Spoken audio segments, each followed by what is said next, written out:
team in the country. Number 19, Miami of Ohio beat Toledo 74-72, improved to 3-0 on the season.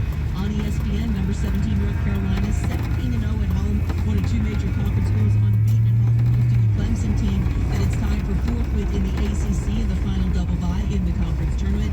Tar Heels leading at 61-55, 2 minutes left in the second half. TCU, one of the last four byes for the NCAA tournament. In the latest projections from ESPN bracketologist Joe Lenardi, has a 62-58 lead on number 10 Texas Tech, 3:40 remaining in regulation. Number 13 Virginia leading Wake Forest 66-60, 3.5 minutes to go in the second half. With 3 minutes left in regulation, number 18 St. John's with a 66-62 lead on Georgetown. On the SEC network, 5th-ranked Florida riding that 9-game winning streak of 47-35 on Mississippi State at the break. The NBA and Eastern Conference leading Pistons visiting the Cavaliers on this Tuesday night. Cleveland has an 89-80 lead, 11:20 to go in the fourth quarter. After three, Hornets up big on the Mavericks, 92-72, 15 points for Brandon Miller. Magic leading the Wizards 96-79 late third quarter. How about Carroll with 31 points? Knicks lead out the Raptors 68-58 at the half, 13-6 for Karl Anthony Towns.